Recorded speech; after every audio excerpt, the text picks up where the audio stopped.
Ladies and gentlemen, boys and girls, children of all ages, these are two of the problems that you'll find on the paper that you were assigned today. You should already have 4 total problems done if you came in and used your time wisely. These 2 are simple multiplication problems. I'll say what I've said 9,286 times. When we're multiplying with decimals, we do the work ignoring the decimals first. We're not going to even pay attention to the decimals until we get our product.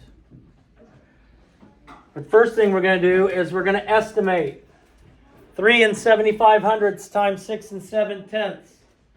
Aubrey, what do you want to do to make this easier to estimate? 3 75/100 is closest to what? Okay, we could do 3. And 6 7/10 is closest to?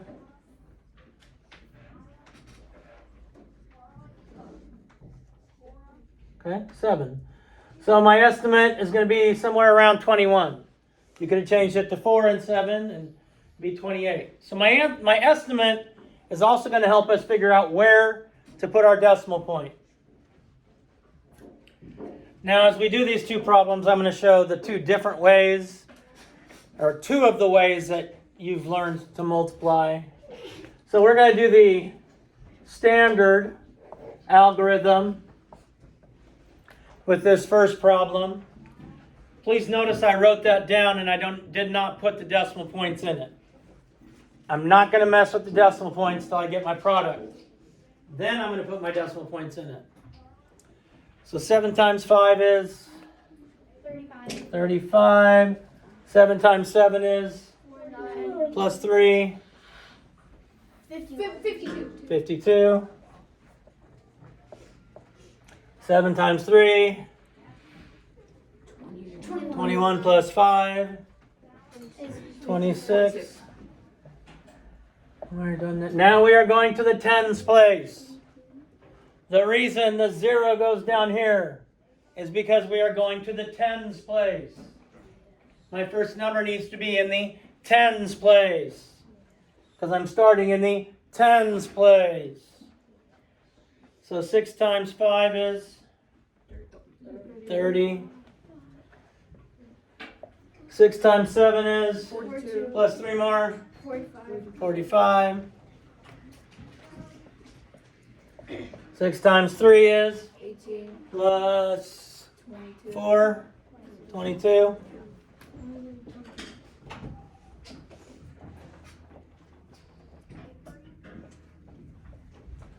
Is that what you guys got?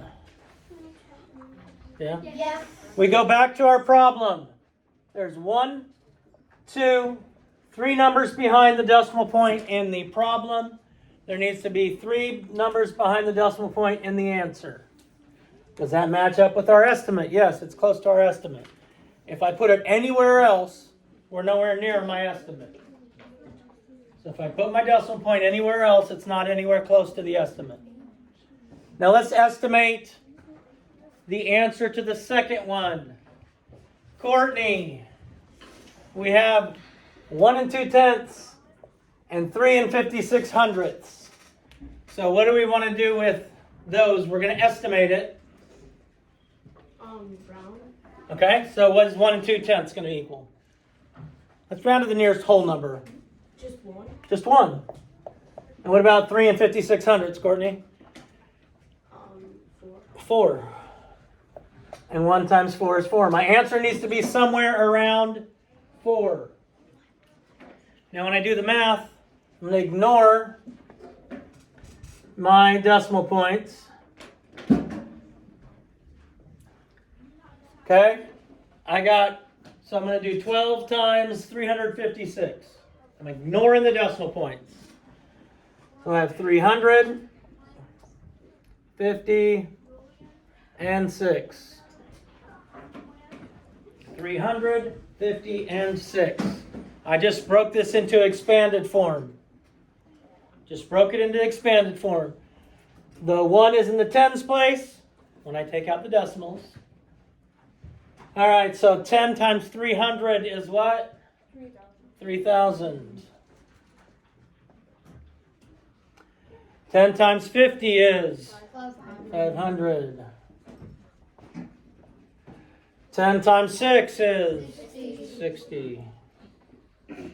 2 times 300, 600. 2 times 50 and 12. All right, then we just add the sum, or we find the sum of the 6 boxes.